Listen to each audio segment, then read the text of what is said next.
김유정은 1908년에 태어나 1937년에 폐결핵으로 요절했습니다. 너무도 짧은 생을 살았죠. 그러나 김유정의 문학은 오랜 세월 동안 향유되고 있습니다.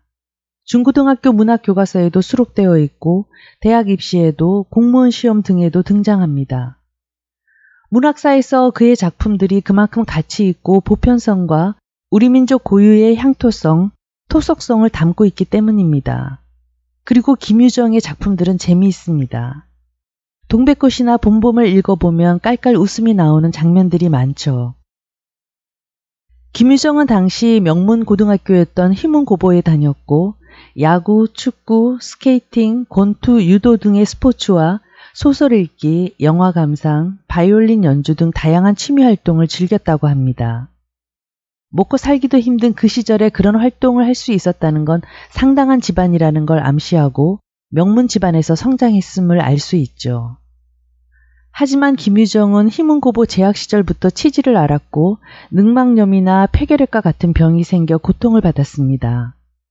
거기다가 집안의 재산을 탕진하는 형과의 갈등이 있었고 우여곡절 끝에 고향인 춘천으로 낙향했는데 춘천에서 김유정은 고향의 순박한 정치와 가난한 당시 농민들의 삶을 직접 체험할 기회를 갖게 됩니다. 이 체험은 결정적으로 그의 문학에 많은 영향을 주게 되죠. 고향에서 김유정은 농촌 계몽운동, 즉 분화로드 운동을 벌입니다. 김유정은 단편소설 소낙비로 1935년 조선일보에 당선되고 등단한 그해 자신의 대표작이 되는 작품 대부분을 발표했습니다. 금 따는 콩밭, 만무방, 산골, 봄봄과 같은 작품들을 쏟아내듯 발표하죠. 동백꽃은 그 다음 해에 창작됩니다. 김유정 소설들의 특징은 해학성입니다. 인물들의 어리석음이나 무지함이 웃음을 자아내게 하죠. 그런데 그것은 바로 그들 자신의 가난하고 비참한 삶과 이어져 있어 동시에 슬픔을 느끼게 합니다. 그래서 해학과 비애를 동반하고 있죠. 여담으로 소설 날개와 시 오감도의 작가 이상이 김유정에게 같이 동반자살하자고 제안했다는데 김유정은 거절했다고 합니다. 그리고 1937년 3월 29일 이상보다 한 달 먼저 병으로 사망하게 됩니다. 김유정이 남긴 편지를 보면 그는 죽기 직전까지도 삶에 대한 열망이 아주 강했습니다. 너무도 젊은 나이인 30에 그는 안타깝게도 폐결핵으로 삶을 마감하고 말았습니다. 오늘도 또 우리 수탉이 막 쪼이었다. 내가 점심을 먹고 나무를 하러 갈 양으로 나올 때였다. 산으로 올라서려니까 등 뒤에서 푸드덕푸드덕하고 닭의 횟소리가 야단이다. 깜짝 놀라며 고개를 돌려보니 아니나 다르랴 두 놈이 또 얼리었다. 점순내 수탉은 대강이가 크고 똑 오소리같이 실팍하게 생긴 놈이 덩저리 작은 우리 수탉을 함부로 해내는 것이다. 그것도 그냥 해내는 것이 아니라 푸드덕하고 면두를 쪼고 물러섰다가 좀 사이를 두고 또 푸드덕하고 모가지를 쪼았다. 이렇게 멋을 부려가며 여지없이 닦아놓는다. 그러면 이 못생긴 것은 쪼일 적마다 주둥이로 땅을 받으며 그 비명이 킥킥 할 뿐이다. 물론 미처 아물지도 않은 면두를 또 쪼이어 붉은 선혈은 뚝뚝 떨어진다. 이걸 가만히 내려다 보자니 내 대강이가 터져서 피가 흐르는 것 같이 두 눈에서 불이 번쩍 난다. 대뜸 지게 막대기를 메고 달려들어 점순내 닭을 후려칠까 하다가 생각을 고쳐먹고 헛매질로 떼어만 놓았다. 이번에도 점순이가 쌈을 붙여놨을 것이다. 바짝바짝 내 길을 올리느라고 그랬음에 틀림없을 것이다. 그놈의 계집애가 요새로 들어서서 왜 나를 못 먹겠다고 그렇게 아르렁거리는지 모르겠다. 나흘 전 감자 쪽값만 하더라도 나는 저에게 조금도 잘못한 것은 없다. 계집애가 나무를 캐러 가면 갔지 남 울타리 엮는데 쌩이질을 하는 건 다 뭐냐. 그것도 발소리를 죽여가지고 등 뒤로 살며시 와서 얘, 너 혼자만 일하니? 하고 긴치 않는 수작을 하는 것이다. 어제까지도 저와 나는 이야기도 잘 않고 서로 만나도 본척 만척하고 이렇게 점잖게 지내던 터이련만 오늘은 갑작스레 대견해졌으면 웬일인가. 항차 망하지만한 계집애가 남 일하는 놈 보고 그럼 혼자 하지 때로 하디? 내가 이렇게 내뱉은 소리를 하니까 너 일하기 좋니? 또는 한여름이 되거든 하지 벌써 울타리를 하니? 잔소리를 두루 늘어놓다가 남이 들을까봐 손으로 입을 틀어막고는 그 속에서 깔깔댄다. 별로 웃을 것도 없는데 날씨가 풀리더니 이놈의 계집애가 미쳤나 하고 의심하였다. 게다가 조금 뒤에는 즈 집게를 헐끔헐끔 돌아다 보더니 행주치마 속으로 꼈던 바른 손을 뽑아서 나의 턱 밑으로 불쑥 내미는 것이다. 언제 구웠는지 아직도 더운 김이 획 끼치는 굵은 감자 3개가 손에 뿌듯이 쥐었다. 너 집엔 이거 없지?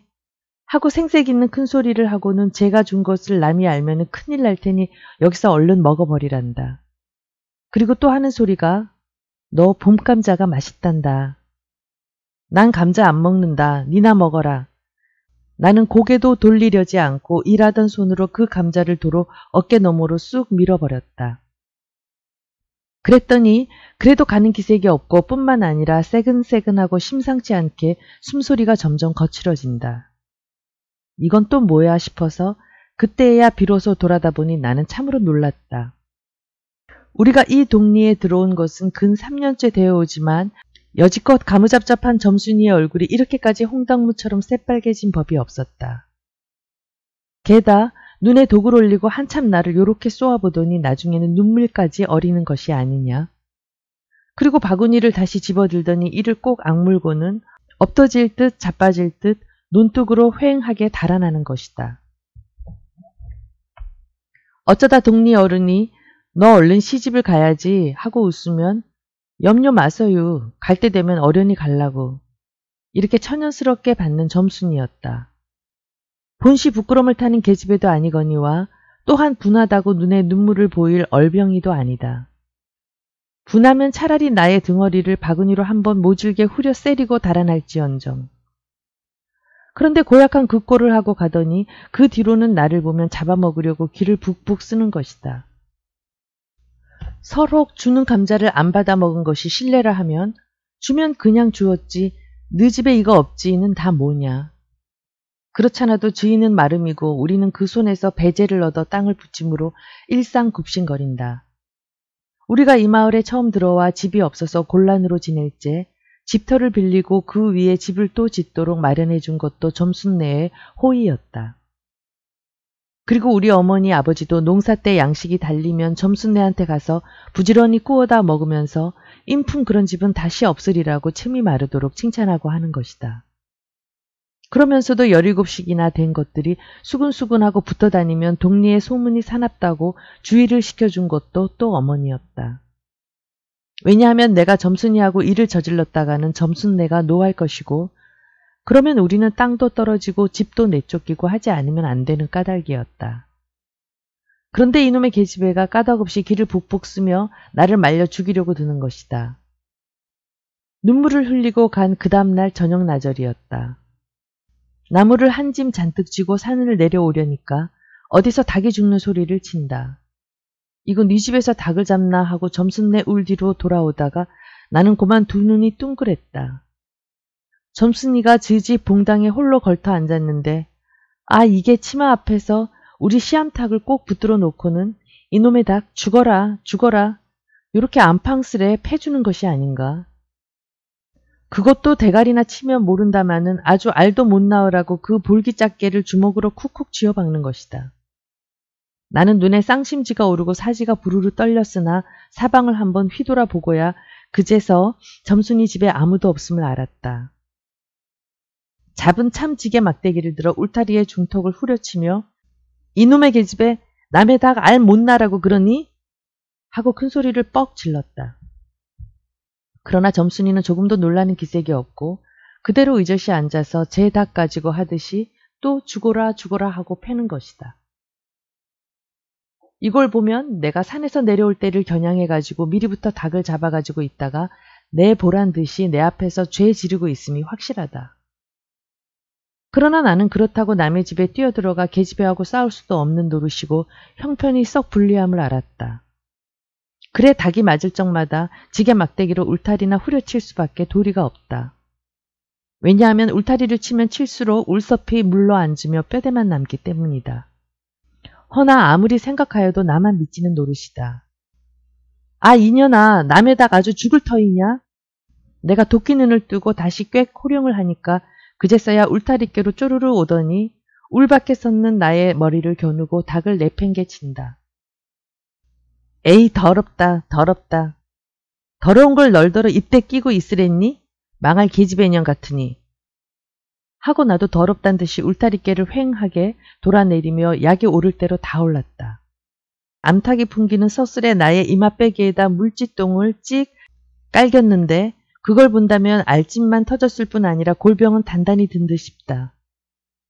그리고 나의 등 뒤를 향하여 나에게만 들릴 듯 말 듯한 음성으로 이 바보 녀석아. 예, 너 베넷병신이지? 그만둬 좋으련만. 예, 너 아버지가 고자라지? 뭐? 우리 아버지가 그래 고자야? 한량으로 열번거지가 나서 고개를 획 돌려 바라봤더니 그때까지 울타리 위로 나와 있어야 할 점순이의 대가리가 어디 갔는지 보이지를 않는다. 그러다 돌아서서 오자면 아까의 한 욕을 울 밖으로 또 퍼붓는 것이다. 욕을 이토록 먹어가면서도 대거리 한마디 못한다는 걸 생각하니 돌부리에 채어 발톱 밑이 터지는 것도 모를 만치 분하고 급기야는 두 눈에 눈물까지 불끈 내솟는다. 그러나 점순이의 치매는 이것뿐이 아니다. 사람들이 없으면 틈틈이 즈집 수탉을 몰고 와서 우리 수탉과 쌈을 붙여놓는다. 즈집 수탉은 썩 험상궂게 생기고 쌈이라면 회를 치는 고로 을에 이길 것을 알기 때문이다. 그래서 툭하면 우리 수탉이 면두며 눈깔이 피로 흐드러하게 되도록 해놓는다. 어떤 때에는 우리 수탉이 나오지를 않으니까 요놈의 계집애가 모이를 지고 와서 꼬여내다가 쌈을 붙인다. 이렇게 되면 나도 다른 배채를 차리지 않을 수 없다. 하루는 우리 수탉을 붙들어 가지고 넌지시 장독깨로 갔다. 쌈닭에게 고추장을 먹이면 병든 황소가 살모사를 먹고 용을 쓰는 것처럼 기운이 뻗친다 한다. 장독에서 고추장 한 접시를 떠서 닭 주둥이깨로 들이밀고 먹여보았다. 닭도 고추장에 맛을 들였는지 거스르지 않고 거진 반 접시 턱이나 곧잘 먹는다. 그리고 먹고 금세는 용을 못 쓸 터이므로 얼마쯤 기운이 들도록 회 속에다 가두어 두었다.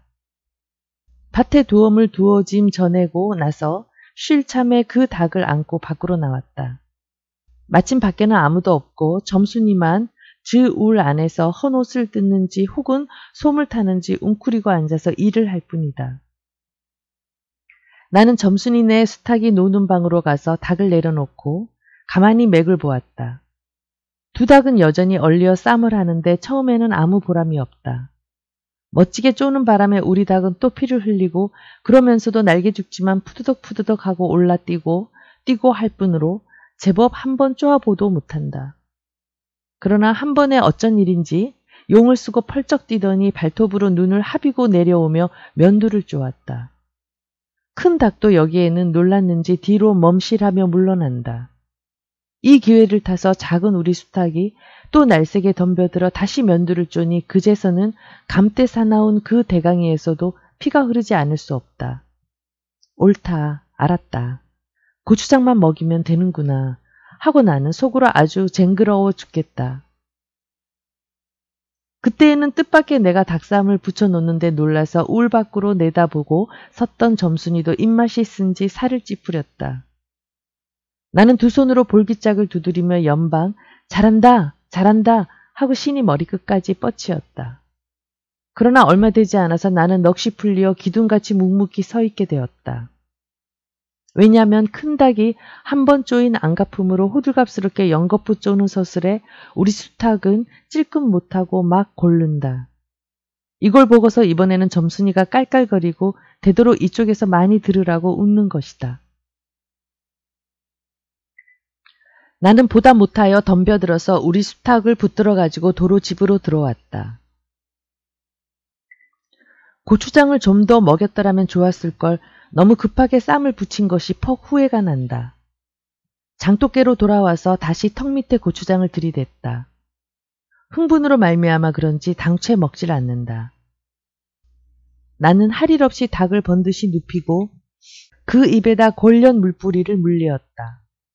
그리고 고추장물을 타서 그 구멍으로 조금씩 들이부었다. 닭은 좀 괴로운지 킥킥하고 재채기를 하는 모양이나 당장의 괴로움은 매일같이 피를 흘리는데 될 게 아니라 생각하였다. 그러나 한 두어 종지가량 고추장물을 먹이고 나서는 나는 고만 풀이 죽었다. 싱싱하던 닭이 왜 그런지 고개를 살며시 뒤틀고는 소나기에서 뻗어지는 것이 아닌가. 아버지가 볼까 봐서 얼른 회에다 감추어 두었더니 오늘 아침에서야 겨우 정신이 든 모양 같다. 그랬던 걸 이렇게 오다 보니까 또 쌈을 붙여놨으니 이 망할 계집애가 필연 우리 집에 아무도 없는 틈을 타서 제가 들어와 회에서 꺼내가지고 나간 것이 분명하다. 나는 다시 닭을 잡아다 가두고 염려는 스러우나 그렇다고 산으로 나무를 하러 가지 않을 수도 없는 형편이었다. 소나무 삭정이를 따며 가만히 생각해보니 암만 해도 고년의 목쟁이를 돌려놓고 싶다. 이번에 내려가면 망할년 등줄기를 한번 되게 후려치겠다 하고 싱둥공둥 나무를 지고는 불이 나게 내려왔다. 거지반 집에 다 내려와서 나는 호두기 소리를 듣고 발이 딱 멈추었다. 상기슭에 널려있는 굵은 바위돌 틈에 노란 동백꽃이 소보록하니 깔리었다. 그 틈에 끼어 앉아서 점순이가 청승맞게 시리 호두기를 불고 있는 것이다. 그보다 더 놀란 것은 그 앞에서 또 푸드득푸드득 하고 들리는 닭의 횟소리다. 필연코 요년이 나의 약을 올리느라고 또 닭을 집어내다가 내가 내려올 길목에다 쌈을 시켜놓고 저는 그 앞에 앉아서 천연스레 호두기를 불고 있음에 틀림없으리라. 나는 약이 오를 대로 다 올라서 두 눈에서 불과 함께 눈물이 퍽 쏟아졌다. 나무찌개도 벗어놓을 새 없이 그대로 내동댕이 치고는 지게 막대기를 뻗치고 허둥지둥 달려들었다. 가차에 와보니 과연 나의 짐작대로 우리 수탉이 피를 흘리고 거의 빈사지경에 이르렀다. 닭도 닭이려니와 그러함에도 불구하고 눈 하나 깜짝 없이 그대로 앉아서 호두기만 부는 그 꼴에 더욱 치가 떨린다.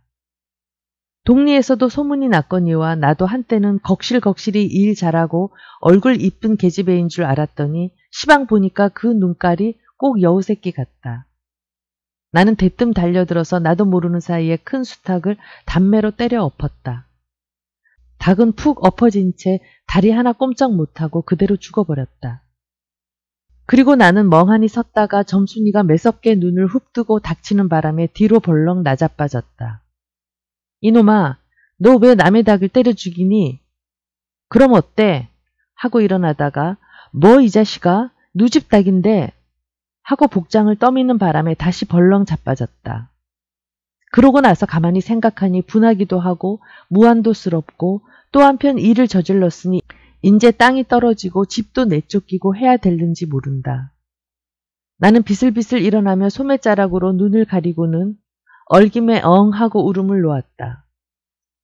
그러다 점순이가 앞으로 다가와서 그럼 너 이다음부터 안 그럴 터냐? 하고 물을 때에야 비로소 살 길을 찾은 듯 싶었다. 나는 눈물을 우선 씻고 뭘 안 그러는지 명색도 모르지만 그래 하고 무턱대고 대답하였다. 요다음부터 또 그래봐라. 내 자꾸 못살게 굴터이니.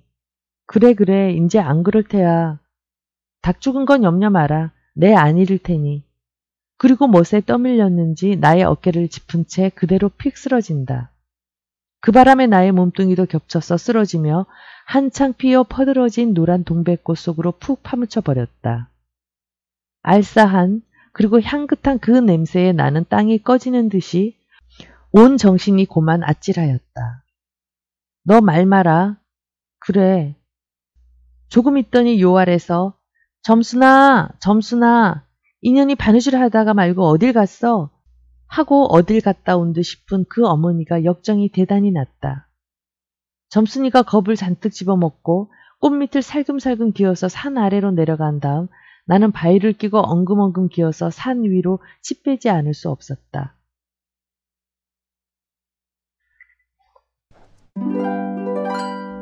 장인님, 이제 내가 이렇게 뒤통수를 긁고 나이가 찼으니 성례를 시켜줘야 하지 않겠느냐고 하면 그 대답이 늘 이 자식아 성례고 뭐고 미처 자라야지 하고 만다.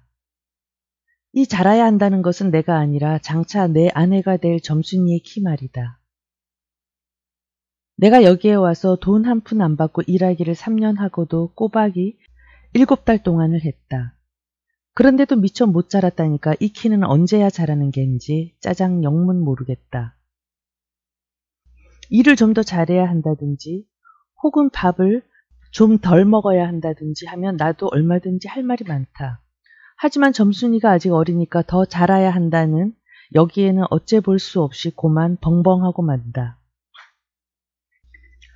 이래서 나는 애초에 계약이 잘못된 걸 알았다. 이태면 이태, 3년이면 3년, 기한을 딱 작정하고 일을 해야 원할 것이다. 덮어놓고 딸이 잘하는 대로 성례를 시켜주마 했으니 누가 늘 지키고 섰는 것도 아니고 그 키가 언제 자라는지 알 수 있는가? 그리고 난 사람의 키가 무럭무럭 자라는 줄만 알았지. 붙박이 키에 모로만 벌어지는 몸도 있는 것을 누가 알았으랴. 때가 되면 장인님이 어련하랴 싶어서 군소리 없이 꾸벅꾸벅 일만 해왔다. 그런 말이다. 장인님이 제가 다 알아차려서 참 너 일 많이 했다. 고만 장가들어라. 하고 살림도 내주고 해야 나도 좋을 것이 아니냐. 시치미를 딱 대고 도리어 그런 소리가 나올까 봐서 지레 펄펄 뛰고 이야단이다. 명색이 좋아 대리사위지 일하기에 싱겁기도 할 뿐더러 이건 참 아무것도 아니다. 쑥맥이 그걸 모르고 점순이의 키 자라기만 까맣게 기다리지 않았나.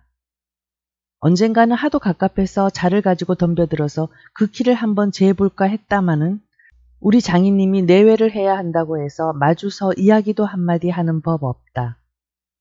우물길에서 어쩌다 마주칠 적이면 겨우 눈어림으로 재보고 하는 것인데 그럴 적마다 나는 저만치 가서 제임이 키도 하고 논둑에다 침을 퇴 뱉는다. 아무리 잘해봐야 내 겨드랑이 밑에서 너물락말락 밤낮 요 모양이다.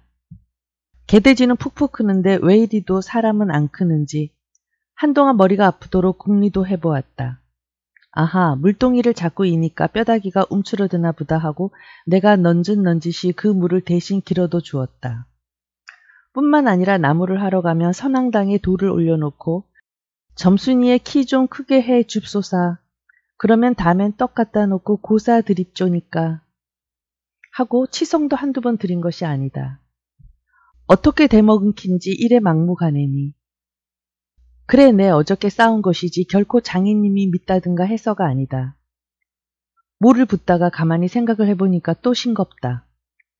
이 벼가 자라서 점순이가 먹고 좀 큰다면 모르지만 그렇지도 못한 걸 내 심어서 뭘 하는 거냐. 해마다 앞으로 축 겁을 지는 장인님의 아랫배를 불리기 위하여 심곤 조금도 쉽지 않다. 아이쿠 배야. 난 물 붓다 말고 배를 쓰다듬으면서도 그대로 논둑으로 기어 올랐다. 그리고 겨드랑이에 꼈던 벼 담긴 키를 그냥 땅바닥에 털썩 떨어뜨리며 나도 털썩 주저앉았다. 일이 암만 바빠도 나 배 아프면 고만이니까. 아픈 사람이 누가 일을 하느냐. 파르파르 돋아오른 풀 한 숲을 뜯어들고 다리에 거머리를 쓱쓱 문대며 장인님의 얼굴을 쳐다보았다. 노은 가운데서 장인님도 이상한 눈을 해가지고 한참 날 노려보더니 너 이 자식 왜 또 이래 응? 배가 좀 아파서유 하고 풀 위에 슬며시 쓰러지니까 장인님은 약이 올랐다. 저도 논에서 철벙철벙 뚝으로 올라오더니 잡은 참 내 멱살을 움켜쥐고 뺨을 치는 것이 아닌가? 이 자식아, 이러다 말면 누굴 망해 놓을 셈이냐? 이 대가리 까놀 자식. 우리 장인님은 약이 오르면 이렇게 손버릇이 아주 못됐다. 또 사위에게 이 자식 저 자식 하는 이놈의 장인님은 어디 있느냐? 오죽해야 우리 동리에서 누굴 막론하고 그에게 욕을 안 먹은 사람은 명이 짧다 한다. 조그만 아이들까지도 그를 돌아세우고 본 이름이 봉필이니까 욕필이 하고 손가락질을 할 만치 두루 인심을 잃었다. 허나 인심을 정말 잃었다면 욕보다 읍의 배참봉댁 마름으로 더 잃었다. 번히 마름이란 욕 잘하고 사람 잘 치고 그리고 생김 생기길 호밖에 같아야 쓰는 거지만 장인님은 외양이 똑 됐다. 자기니 닭말이나 좀 보내지 않는다든가 애벌론 때 품을 좀 안 준다든가 하면 그해 가을에는 영락없이 땅이 뚝뚝 떨어진다. 그러면 미리부터 돈도 먹이고 술도 먹이고 안달 제신으로 돌아치던 놈이 그 땅을 슬쩍 돌라 앉는다. 이 바람에 장인님 집 빈 외양간에는 눈깔 커다란 황소 한 놈이 절로 엉금엉금 기어들고 동리 사람은 그 욕을 다 먹어가면서도 그래도 굽실굽실하는 게 아닌가? 그러나 내겐 장인님이 감히 큰소리할 계제가 못 된다. 뒷생각은 못하고 뺨 한 개를 딱 때려놓고는 장인님은 무색해서 덤덤히 쓴 침만 삼킨다. 난 그 속을 퍽 잘한다. 조금 있으면 갈도 깎아야 하고 모도 내야 하고 한참 바쁜 때이니 나 일 안 하고 우리 집으로 그냥 가면 고만이니까. 작년 이맘때도 트집을 좀 하니까 늦잠 잔다고 돌멩이를 집어던져서 자는 놈의 발목을 삐게 해놨다. 사날식이나 건성 끙끙 앓았더니 종당에는 겁한 울상이 되지 않았는가? 예, 그만 일어나 일 좀 해라. 그래야 올 가을에 벼 잘 되면 너 장가들지 않니? 그래 귀가 번쩍 뛰어서 그날로 일어나서 남이 이틀 품 드릴 논을 혼자 삶아 놓으니까 장인님도 눈깔이 커다랗게 놀랐다. 그럼 정말로 가을에 와서 혼인을 시켜줘야 온 경위가 옳지 않겠나? 벼섬을 척척 들여 쌓아도 다른 소리는 없고 물동이를 이고 들어오는 점순이를 담배통으로 가리키며 이 자식아 미처 커야지 조골 데리고 무슨 혼인을 한다고 그러니 온 하고 남 낯장만 붉게 해주고 그만이다. 골김에 그저 이놈의 장인님하고 대돌에다 매 꽂고 우리 고향으로 내뺄까 하다가 꾹꾹 참고 말았다. 참말이지 난 이 꼴하고는 집으로 차마 못 간다. 장가를 들러갔다가 오죽 못났어야 그대로 쫓겨왔느냐고 손가락질을 받을 테니까. 논둑에서 벌떡 일어나 한풀 죽은 장인님 앞으로 다가서며 난 갈테야유. 그동안 사경 쳐내슈. 너 사이로 왔지 어디 머슴 살러 왔니? 그러면 얼찐 성례를 해줘야 안 하지요. 밤낮 부려만 먹고 해준다. 글쎄 내가 안 하는 거냐 그년이 안 크니까 하고 얼음얼음 담배만 담으면서 늘 하는 소리를 또 늘어놓는다. 이렇게 따져나가면 언제든지 늘 나만 미치고 만다. 이번엔 안 된다 하고 대뜸 구장님한테로 단판 가자고 소매자락을 내끌었다. 아, 이 자식이 왜 이래 어른을. 안 간다고 뻗디디고 이렇게 호령을 제 맘대로 하지만 장인님 제가 내 기운은 못 당한다. 막 부려먹고 딸은 안 주고 게다 땅땅 치는 건 다 뭐냐. 그러나 내 사실 참 장인님이 미워서 그런 것은 아니다. 그 전날 왜 내가 쇠고개 맞은 봉우리 화전밭을 혼자 갈고 있지 않았느냐. 밭 가생이로 돌 적마다 야릇한 꽃내가 물컥물컥 코를 찌르고 머리 위에서 벌들은 가끔 붕붕 소리를 친다. 바위 틈에서 샘물 소리밖에 안 들리는 골짜기니까 맑은 하늘의 봄볕은 이불 속같이 따스하고 꼭 꿈꾸는 것 같아. 나는 몸이 나른하고 몸살이 나려고 그러는지 가슴이 울렁울렁하고 그랬다. 어러이, 맘마 이렇게 소리를 하며 소를 부리면 여느 때 같으면 어깨가 으쓱으쓱한다. 웬일인지 밭 반도 갈지 않아서 온몸에 맥이 풀리고 대고 짜증만 난다. 공연히 소만 드립다 두들기며 아냐 이 망할 자식의 소 대리를 꺾어들라. 그러나 내 속은 정말 아냐 때문이 아니라 점심을 이고 온 점순이의 키를 보고 우라가 났던 것이다. 점순이는 뭐 그리 썩 이쁜 계집애는 못 된다. 그렇다고 또 개떡이냐 하면 그런 것도 아니고 꼭 내 아내가 돼야 할 만치 그저 툭툭하게 생긴 얼굴이다. 나보다 10년 아래니까 올해 16인데 몸은 남보다 2살이나 덜 자랐다. 남은 잘도 헌칠이들 크건만 이건 위아래가 뭉툭한 것이 내 눈에는 헐없이 감참해 같다. 참외 중에는 감참외가 제일 맛 좋고 이쁘니까 말이다. 둥글고 커다란 눈은 서글서글하니 좋고 좀 지쳐 찢어졌지만 입은 밥술이나 훅훅히 먹음직하니 좋다. 아따 밥만 많이 먹게 되면 팔자는 고만 아니냐. 한데 딱 한 가지 파가 있다면 가끔가다 몸이 너무 빨리빨리 논다. 그래서 밥을 나르다가 때없이 풀밭에다 깨박을 쳐서 흑투성이 밥을 곧잘 먹인다. 안 먹으면 무안해할까 봐서 이걸 씻고 앉아 노라니 으적으적 소리만 나고 돌을 먹는 겐지 밥을 먹는 겐지. 그러나 이날은 웬일인지 성한 밥재로 밥머리에 곱게 내려놓았다. 그리고 또 내외를 해야 하니까 저만큼 떨어져 이쪽으로 등을 향하고 웅크리고 앉아서 그릇 나기를 기다린다. 내가 다 먹고 물러섰을 때 그릇을 와서 챙기는데 그런데 난 깜짝 놀라지 않았느냐. 고개를 푹 숙이고 밥 함지에 그릇을 포개면서 나더러 들으라는 겐지 혹은 제 소린지 밤낮 일만 하고 말 텐가 하고 혼자서 쫑알거린다. 고대 잘 내외하다가 이게 무슨 소린가 하고 난 정신이 얼떨떨했다. 그러면서도 한편 무슨 좋은 수나 있는가 싶어서 나도 공중을 대고 혼잣말로 그럼 어떡해 하니까 성례시켜 달라지 뭘 어떡해 하고 되알지게 쏘아붙이고 얼굴이 발개져서 산으로 그저 도망질친다. 나는 잠시 동안 어떻게 되는 심판인지 맥을 몰라서 그 뒷모양만 덤덤히 바라보았다.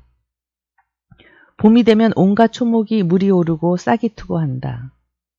사람도 아마 그런가 보다 하고 며칠 내에 부쩍 자란 듯 싶은 점순이가 여간 반가운 것이 아니다. 이런 걸 멀쩡하게 아직 어리다고 하니까. 우리가 구장님을 찾아갔을 때 그는 쌀이문 밖에 있는 돼지우리에서 죽을 퍼주고 있었다. 소을을 좀 갔다 오더니 사람은 점잖아야 한다고 윗수염 양쪽으로 뾰족이 뻗치고 그걸 에헴하고 늘 쓰다듬는 손버릇이 있다. 우리를 멀뚱히 쳐다보고 미리 알아챘는지 왜 일들 허다 말고 그래 하더니 손을 올려서 그 에헴을 한번 후딱 했다. 구장님, 우리 장인님과 춤에 계약하기를 먼저 덤비는 장인님을 뒤로 떠다 밀고 내가 허둥지둥 달려들다가 가만히 생각하고 아니 우리 빙자님과 춤에 하고 첫 번부터 다시 말을 고쳤다. 장인님은 빙장님 해야 좋아하고 밖에 나와서 장인님 하면 갠슬에 골을 내려고 든다. 뱀도 뱀이라야 좋냐고 창피스러우니 남 듣는 데서 제발 빙장님, 빙모님 하라고 일상 말 조짐을 받아오면서 난 그것도 자꾸 잊는다. 당장도 장모님 하다 옆에서 내 발등을 꾹 밟고 겹는지를 흘기는 바람에야 겨우 알았지만 구장님도 내 이야기를 자세히 듣더니 퍽 딱한 모양이었다. 하기야 구장님뿐만 아니라 누구든지 다 그럴 게다. 길게 길러둔 새끼 손톱으로 코를 후벼서 저리 탁 튀기며 그럼 봉필씨 얼른 성례를 시켜주구려. 그렇게까지 제가 하고 싶다는 걸 하고 내 짐작대로 말했다. 그러나 이 말에 장인님이 삿대질로 눈을 부라리고 아 성내고 뭐고 기집애 년이 미쳐 자라야 할 게 아닌가 하니까 고만 멀수룩해서 입맛만 쩍쩍 다실 뿐이 아닌가. 그것도 그래. 그래 거진 4년 동안에도 안 자랐더니 극히 언제 자라지요? 다 그만두고 사격 내슈. 글쎄 이 녀석아 내가 크질 말라고 그랬니 왜 날 보고 떼냐. 빅모님은 참새만한 것이 그럼 어떻게 애를 낳지요? 사실 장모님은 점순이보다도 깃배기 하나가 작다. 장인님은 이 말을 듣고 껄껄 웃더니 코를 푸는 척하고 날 은근히 골리려고 팔꿈치로 옆 갈비깨를 퍽 치는 것이다. 더럽다. 나도 종아리에 파리를 쫓는 척하고 허리를 구부리며 어깨로 그 궁둥이를 콱 떠밀었다. 장인님은 앞으로 우찔근하고 쌀이문깨로 쓰러질 듯하다 몸을 바로 고치더니 눈총을 몹시 쏘았다. 이런 쌍년의 자식 하곤 싶으나 남의 앞이라서 차마 못하고서는 그 꼴이 보기에 퍽 쟁그러웠다. 그러나 이 말에는 별반 신통한 귀정을 얻지 못하고 도로 논으로 돌아와서 모를 부었다. 왜냐면 장인님이 뭐라고 귓속말로 수근수근하고 간 뒤다. 구장님이 날 위해서 조용히 데리고 아래와 같이 일러주었기 때문이다. 뭉태의 말은 구장님이 장인님에게 땅 두마지게 얻어붙이니까 그래 깨었다고 하지만 난 그렇게 생각 않는다. 자네 말도 허기야 옳지. 나이 찼으니 아들이 급하다는 게 잘못된 말은 아니야. 하지만 농사가 한창 바쁠 때 일을 안 한다든가 집으로 달아난다든가 하면 손해죄로 그것도 징역을 가거든. 여기서 그만 정신이 번쩍 났다. 왜 요전에 산포말서 산에 불 좀 놓았다고 징역 간 거 못 봤나? 제 산에 불을 놓아도 징역을 가는 이때인데 남의 농사를 버려주니 죄가 얼마나 더 중한가. 그리고 자넨 정장을 간대지만 그러면 괜시리 죄를 들쓰고 들어가는 걸세. 사경 받으러 정장 가겠다 했다. 또 결혼도 그렇지. 법률에 성년이란 게 있는데 21가 돼야지 비로소 결혼을 할 수가 있는 걸세. 자넨 물론 아들이 늦을 걸 염려지만 점순이로 말하면 인제 겨우 16이 아닌가. 그렇지만 아까 빙장님 말씀이 올가을에는 열일을 제치고라도 성례를 시켜주겠다 하시니 좀 고마울 겐가. 빨리 가서 뭐 붙든 거나 마저 붙게. 군소리 말고 어서 가. 그래서 오늘 아침까지 끽소리 없이 왔다. 장인님과 내가 싸운 것은 지금 생각하면 전혀 뜻밖의 일이라 안 할 수 없다. 장인님으로 말하면 요즘 막 자긴들에게 행세를 좀 하고 싶다고 해서 돈 있으면 양반이지 별게 있느냐 하고 일부러 아랫배를 툭 내밀고 걸음도 뒤틀리게 걷고 하는 이 판이다. 이까진 낮쯤 두들기다 남의 땅을 가지고 모처럼 닦아놓았던 가문을 망친다든지 할 어른이 아니다. 또 나로 논지면 아무쪼록 잘 배서 점순이에게 얼른 장가를 들어야 하지 않느냐. 이렇게 말하자면 결국 어젯밤 뭉태네 집에 마을 간 것이 썩 나빴다. 낮에 구장님 앞에서 장인님과 내가 싸운 것을 어떻게 알았는지 대고 빈정거리는 것이 아닌가. 그래, 맞고도 그걸 가만둬? 그럼 어떡하니? 임마, 봉피를 모판에다 거꾸로 박아놓지 뭘 어떡해. 하고 괜히 내 대신 화를 내가지고 주먹질을 하다 등장까지 쳤다. 놈이 본시 괄갈은 하지만 그래놓고 나더러 석유값을 물라고 막 지다위를 붓는다. 난 어안이 벙벙해서 잠자코 앉았으니까 저만 연신 짓거리는 소리가 밤낮 일만 해주고 있을 테냐? 명득이는 1년을 살고도 장갈 들었는데 넌 4년이나 살고도 더 살아야 해? 내가 3번째 사위인 줄이나 아니? 3번째 사위. 남의 일이라도 분하다 이 자식아. 우물에가 빠져 죽어. 나중에는 겨우 손톱으로 목을 따라고까지 하고 제 아들같이 함부로 훅닥이었다. 별의별 소리를 다해서 그대로 옮길 수는 없으나 그 줄거리는 이렇다. 우리 장인님 딸이 셋이 있는데 맏딸은 재작년 가을에 시집을 갔다. 정말은 시집을 간 것이 아니라 그 딸도 대릴 사위를 해가지고 있다가 내보냈다. 그런데 딸이 10살 때부터 19, 즉 10년 동안 대릴 사위를 갈아들이기를 동리에서는 사위 부자라고 이름이 났지만 연례 놈이란 참 너무 많다. 장인님이 아들은 없고 딸만 있는 거로 그 다음 딸을 대릴 사위를 해올 때까지는 부려먹지 않으면 안 된다. 물론 머슴을 두면 좋지만 그건 돈이 드니까 일 잘하는 놈을 고르느라고 연방 바꿔드렸다. 또 한편 놈들이 욕만 줄창 퍼붓고 심히도 부려먹으니까 베리상에서 달아나기도 했겠지. 점순이는 둘째 딸인데 내가 일테면 그 3번째 대릴 사이로 들어온 셈이다. 내 다음으로 4번째 놈이 들어올 것을 내가 일도 참 잘하고 그리고 사람이 좀 어리숙하니까 장인님이 잔뜩 붙들고 놓질 않는다. 셋째 딸이 인제 6살, 적어도 10살은 돼야 대릴 사이를 할 테므로 그동안은 죽도록 부려먹어야 한다. 그러니 인제는 속 좀 차리고 장가를 들여달라고 떼를 쓰고 나자빠져라 이것이다. 나는 겉으로 엉엉 하며 귓등으로 들었다. 뭉태는 땅을 얻어붙이다가 떨어진 뒤로는 장인님만 보면 공연히 못 먹어서 으릉거린다. 그것도 장인님이 저 달라고 할 적에 제 집에서 위한다는 그 감투를 선뜻 주었다면 그럴 리도 없었던 걸. 그러나 나는 뭉태란 놈의 말을 전수히 고지 듣지 않았다. 꼭 고지 들었다면 간밤에 와서 장인님과 싸웠지 무사히 있었을 리가 없지 않은가? 그러면 딸에게까지 인심을 잃은 장인님이 혼자 나빴다. 실토이지 나는 점순이가 아침상을 가지고 나올 때까지는 오늘은 또 얼마나 밥을 담았나 하고 이것만 생각했다. 상에는 된장찌개하고 간장 한 종지, 조밥 한 그릇, 그리고 밥보다 더 수부룩하게 담은 산나물 한 대접 이렇다. 나물은 점순이가 틈틈이 해오니까 2대접이고 4대접이고 멋대로 먹어도 좋으나 밥은 장인님이 한 사발 외엔 더 주지 말라고 해서 안 된다. 그런데 점순이가 그 상을 내 앞에 내려놓으며 제 말로 짓거리는 소리가 구장님한테 갔다 그냥 온담 그래 하고 엊그제 산에서와 같이 대우 쫑알거린다. 따는 내가 더 단단히 덤비지 않고 만 것이 좀 어리석었다. 속으로 그랬다. 나도 저쪽 벽을 향하여 외면하면서 내 말로 안 된다는 걸 그럼 어떡한담 하니까 쇠물 잡아채지 그냥도 이 바보야 하고 또 얼굴이 빨개지면서 성을 내며 안으로 셀쭉하니 뒤틀어져 가지 않느냐. 이때 아무도 본 사람이 없었게 망정이지 보았다면 내 얼굴이 애미 잃은 황새 새끼처럼 가엾다 했을 것이다. 사실 이때만치 슬펐던 일이 또 있었는지 모른다. 다른 사람은 앞만 못생겼다 해도 괜찮지만 내 안에 될 점순이가 병신으로 본다면 참 신세는 따분하다. 밥을 먹은 뒤 지게를 지고 일터로 가려 하다 도로 벗어던지고 바깥마당 공서 위에 들어 누워서 나는 차라리 죽느니만 같이 못하다 생각했다. 내가 일 안 하면 장인님 저는 나이가 먹어 못하고 결국 농사 못 짓고 만다. 뒷짐으로 트림을 꿀꺽하고 대문 밖으로 나오다 날 보고서 이 자식아 너 왜 또 이러니? 관객이 났어요. 아이고 배야.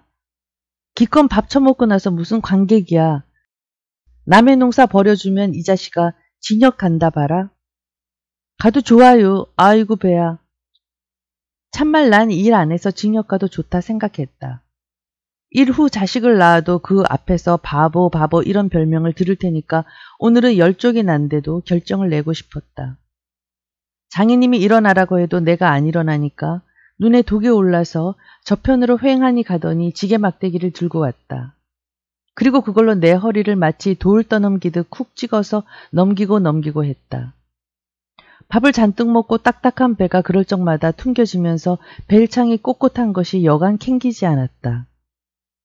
그래도 안 일어나니까 이번에는 배를 지게 막대기로 위에서 쿡쿡 찌르고 발길로 옆구리를 차고 했다. 장인님은 원래 심청이 굳어서 그렇지만 나도 저만 못하지 않게 배를 채였다.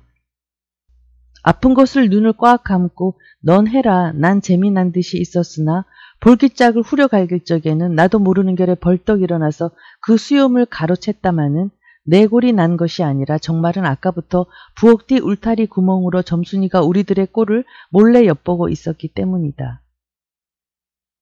가뜩이나 말 한마디 툭툭히 못한다고 바보라는데 몇 가지 잠자코 맞는 걸 보면 짜장 바보로 알 게 아닌가. 또 점순이도 미워하는 이까진 놈의 장인님. 나곤 아무것도 안 되니까 막 때려도 좋지만 사정 보아서 수염만 채고 저기까지 잘 들리도록 이걸 까셀라보다 하고 소리를 쳤다. 장인님은 더 약이 바짝 올라서 잡은 참 지게 막대기로 내 어깨를 그냥 내리갈겼다. 정신이 다 아찔하다. 다시 고개를 들었을 때 그땐 나도 온몸에 약이 올랐다. 이 녀석의 장인님을 하고 눈에서 불이 펑 나서 그 아래 발 있는 낭 아래로 그대로 떠밀어 굴러버렸다. 조금 있다가 장인님이 씩씩하고 한번 해보려고 기어오르는 걸 얼른 또 떠밀어 굴려버렸다.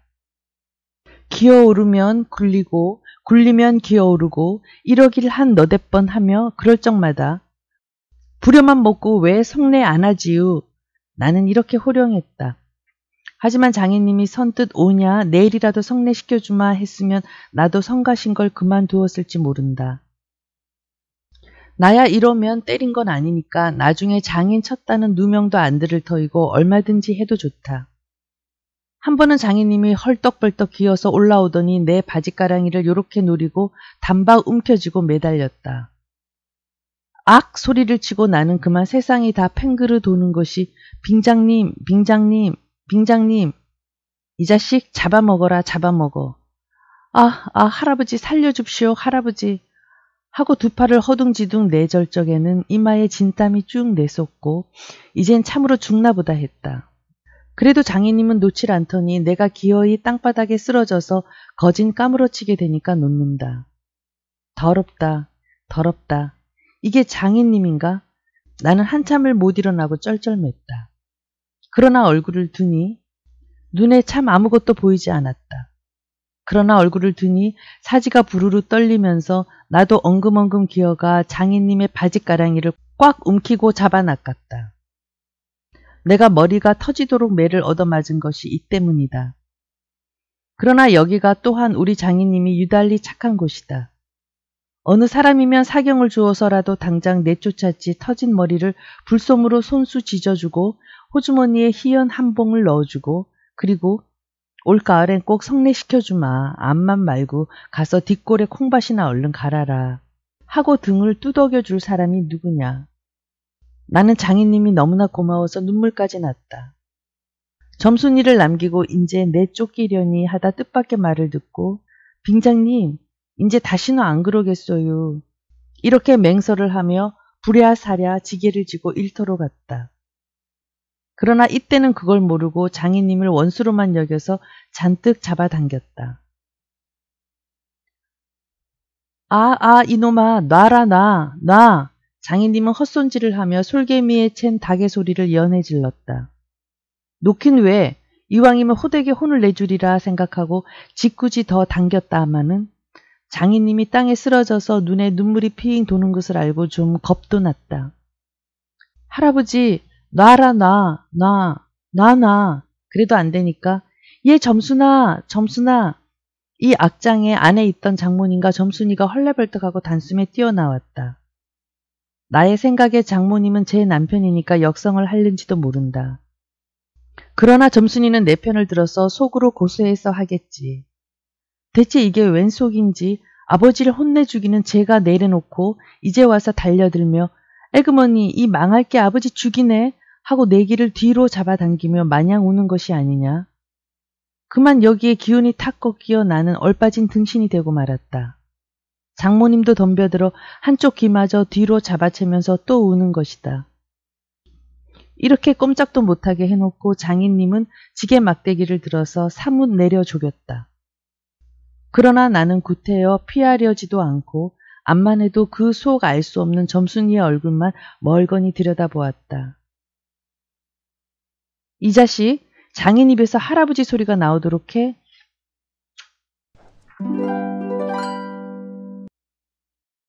김유정의 동백꽃과 봄봄을 감상하셨는데요.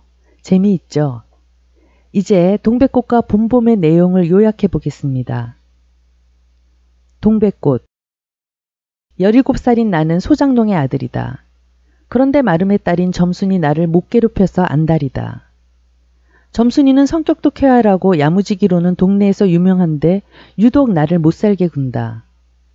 얼마 전 점순이 나에게 사람들 몰래 삶은 감자를 쥐어주는데 너 집에는 이거 없지 라는 말에 자존심이 상한 나는 거들떠 보지도 않고 거절을 한다.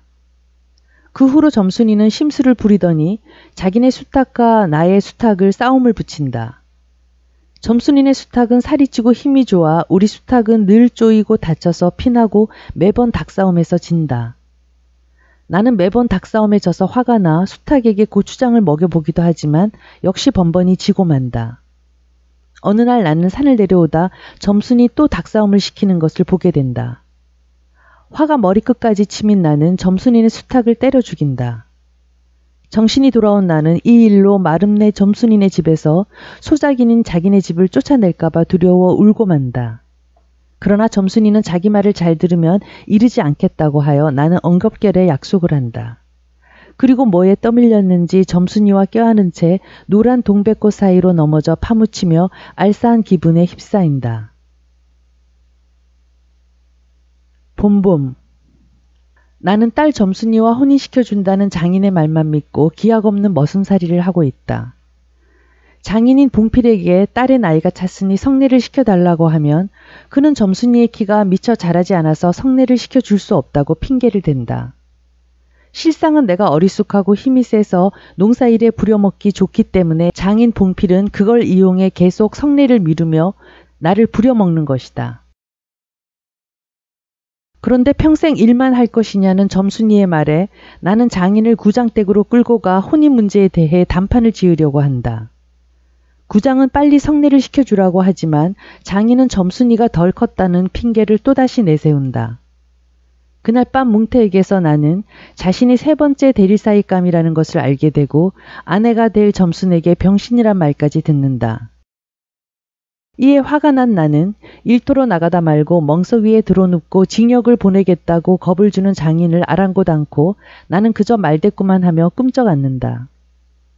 화가 난 장인은 지게 막대기로 나의 손과 발을 마구 때린다. 점순이가 보고 있음을 의식한 나는 장인의 수염을 잡아채고 두 사람은 서로 바짓가랭이를 잡아 늘어지며 격렬하게 싸운다. 다급해진 장인은 점순을 불렀고 내게 달려들어 귀를 잡아당기며 우는 점순이를 보면서 나는 그녀의 태도에 얼이 빠진다. 결국 다친 머리를 손수 치료하고 담배까지 따로 넣어주면서 올 가을에는 꼭 성례시켜준다는 장인 봉필의 다독거림에 어리숙한 나는 다시는 안 그러겠어요 라고 말하며 콩밭을 갈러 나간다. 익살스럽고 토속적인 이 봄봄의 특징은 역행적 구성인데요. 시간의 순서대로 서술한 순행적 구성과 반대되는 개념으로 과거와 현재를 오가는 소설 구성이죠. 당시로선 쉽지 않은 소설의 형식을 시도했다고 생각합니다. 동백꽃은 1936년 5월 조강에 발표된 1인칭 주인공 시점의 단편소설인데요.